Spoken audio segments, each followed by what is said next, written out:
Welcome back to the shop. It's been a while since I've had a chance to make a video. I'm still moving. It just never ends. I've got some of my tools back though, so you might recognize those boxes. Anyway, it's just full to the gills here, just absolutely chock full of stuff. Let me see. I've unearthed some of my old vices. I was actually using this little vise for a little while. I've got the big vise mounted here, so that's on there really well. It had a like an inch and a 1/16 bolt that comes up through the bottom. So that's really on here now. So I've got a nice vise there. Got, you know, just a lot of stuff going on here. But I'm tired of working on rearranging and sorting stuff. I want to spend some time fixing stuff and you know, get some time behind the wire wheel and do something fun and get some content up on the channel. And I'd apologize to Brian. He made me some really awesome shirts and hats, and I'll put a couple pictures of that in. It's just outstanding work. And what he had done is embroidered these shirts and hats using a design that Ben Mall had done for me that was based off of a drawing that my mother had done. So I just couldn't be happier, and I told Brian that I'd send him some tools. I've got some axe, and I've got a couple different things that I'm going to send him. And I just haven't even been checking my emails, and I can't even send the guy a picture. I'm that busy. I really am. So I want to apologize to you, Brian, for that. Thank you for the shirts, and I'll send you an email later on with pictures of that axe. I promise. But what I want to do today is something for my father. He's got these two, you know, not fancy, not anything, made in USA, drop forge. Here's another Japan 6-inch crescent wrench. These are handy, you know, American made or Chinese made. You know, these are handy tools. And both of these are just locked right up. I don't know what happened to them. I just haven't the foggiest. This one I actually took to the wire wheel, and it's just like somebody poured epoxy down in there. So I'm going to try to free these up, and I'm going to show you how I'm going to try to attempt to do it. We'll see. Hopefully I can do that. But the trick with making a video like this, where I'm going to have to employ heat, is I'm going to need some downtime while I let these cool down. Even if I quench them in a bucket, there'll still be some time where I need to just let them sit. So in between, I mean, it'll probably be two distinct parts for you. But I'm also going to see what I can do with this hammer. And it was 357 Magdad had made a video a week or two ago about hanging a handle, and you know, Scout Crafter 357. There's a lot of people out there that just make it look so easy, and everybody has trouble doing it. I mean, don't get me wrong, but I'm going to try to avoid this whole hanging a new handle thing, and I'm going to see if I can't make this one work. Which, you know, the electrical tape here is usually indicative of a larger problem. So I'm going to see if I can't fix this without removing a handle. I might even keep these roofing nails that are on the top. We'll see what happens with that. So let me go ahead and get started on this with these wrenches. I think that the solvents, you know, are probably my best friend in this particular case. They're going to get in here and break down whatever's in there.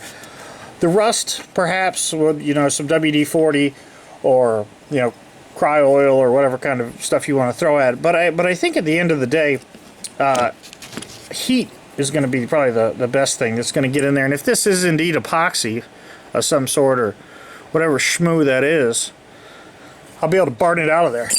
And what I'll use to do that is I'll take probably a little vise. I've got this one on a piece of 1/4-inch plate steel.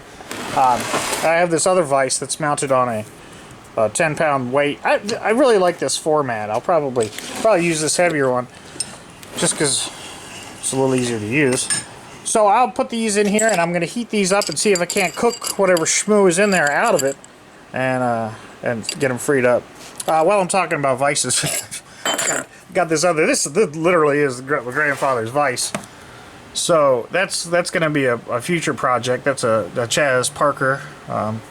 That's a really nice vise. It's going to be a treat to restore that at a later date, but I'm going to wait till I get the Media Blaster set back up before I touch that, I think. Let me go ahead and get on this, and I'll heat them up and see what the heat does.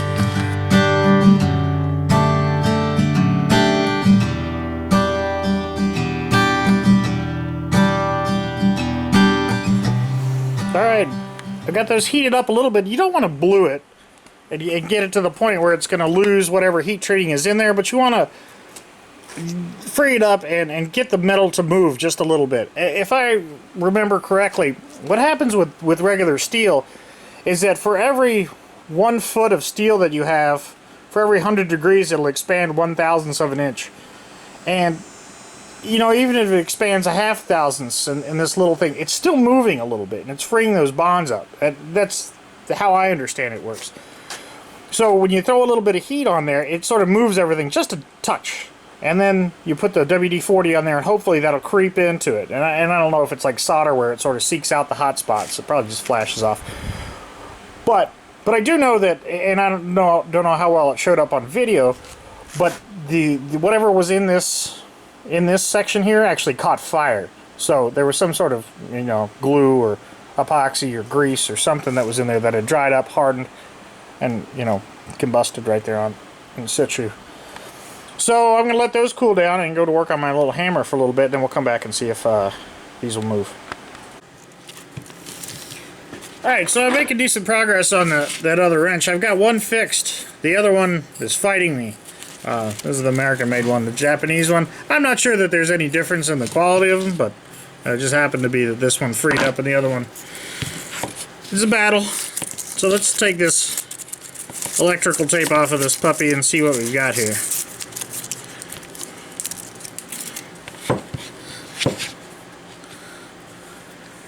So we can see a pretty substantial crack. I would think that glue in here is indicative of some sort of a, you know, prior repair to just glue this back together for what it was. Let's go ahead and get a razor blade, and then we'll start scraping down the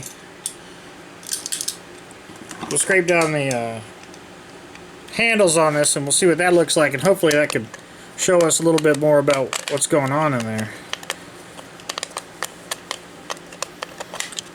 Now, because my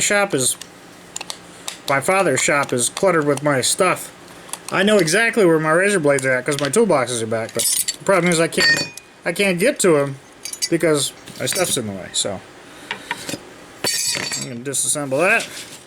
And you know, this is a trick I learned from Scout Crafter and some of the other guys. It really is, you know, an efficient way to remove material on these handles. You just come through and scale this stuff off.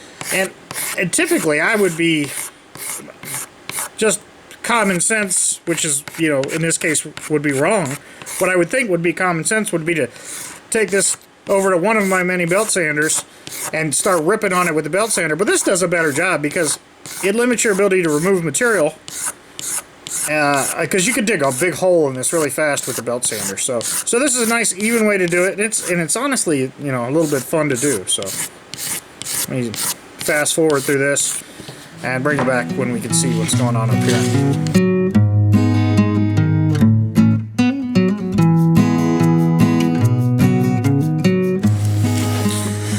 Okay, so whenever I say stuff on the channel, you know, just disregard everything that I say.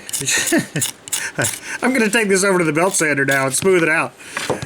This is working well when it's nice and flat. It really does work well. But there seems to be some, you know, some striations in here. There's just some jaggedness that this doesn't work with. This is great for stripping material off. However, it's not good for making these surfaces, these planes, uniform, if you will. So we'll bring this over to the belt sander and lightly sort of even everything up and then come back with this blade.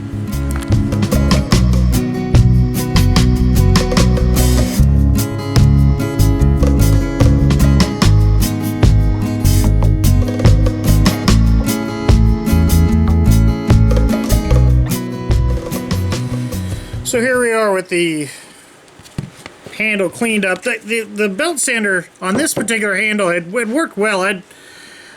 For whatever reason, in the past, I had sort of shied away from it because the blade had worked so well. But in this particular case, I guess the wood might be harder or whatnot. But it really worked well on the belt sander. So, but we can see that there's a broken spot here, and I think that this handle is probably strong enough to do what this hammer is. I think it's called a planishing hammer.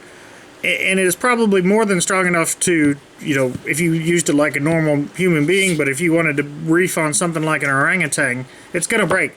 And you know, I've been known to act like an orangutan in the shop. So what I want to do is I'm going to just whip this, and I've showed this before in my channel long ago, but what I want to do is take some, this is tarred twine, and you can get, you know, I think a ½ or 1 pound spool for $12 or so. I think it's what it is. I'll put a link from Amazon where I got it, and all you're gonna do is just make a U like this and figure out where you want it. Just, I know that I want to cover from roughly here to here, and you can't, you could go indefinitely with this. There's some different techniques, but all you want to do is make that U and then just start to coil this around and keep going with that. Let me get a couple more turns.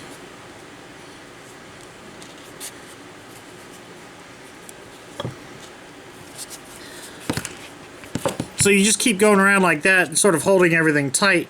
And this particular edge here, you've got to be careful because it tapers down, so you've got to be very consistent with your tension.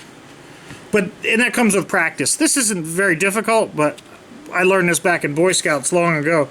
So I've done it 100 or 2 times, and you know, just if it doesn't work, you know, you just untie it and start over again. So anyway, let me go ahead and finish this up, and I'll bring it back when I'm getting ready to pull it tight.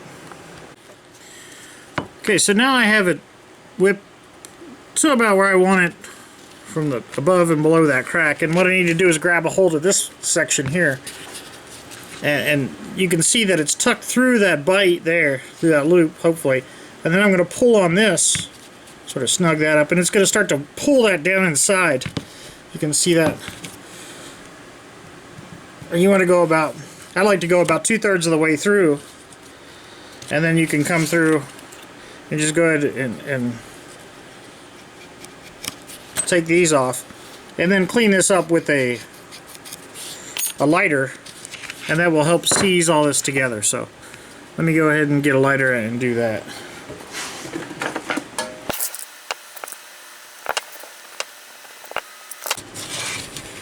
Now what I didn't commentate on, because it doesn't really need much commentary, is that I had wire wheeled the end of this and then sanded the end relatively flat, then hit it with the fiber wheel. I'm not worried about making that polished or anything because it's a hammer. So I think what I'm going to do now, well, what I'm going to do now is just wipe this down with some boiled linseed oil and filthy rag with some boiled linseed oil, and we'll just wipe everything down with it.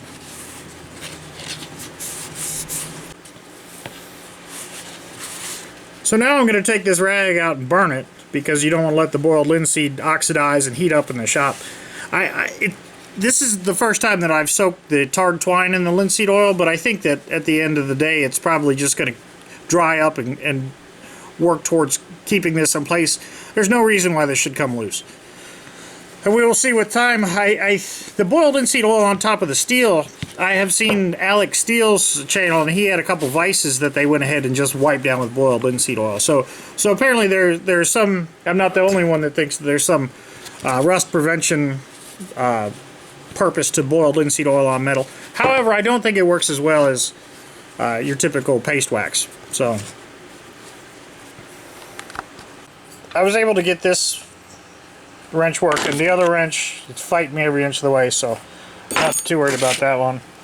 And here's the finished product with that hammer. It, you know, I think is more than strong enough for 90% of the work that this thing should be doing, and we'll see how that holds up. Maybe later on I'll come back and epoxy that next time I've got the epoxy out, but I think that's fine. And I actually like the way that linseed oil looks on here. So anyway, thanks for watching, thanks for subscribing, and have a good night.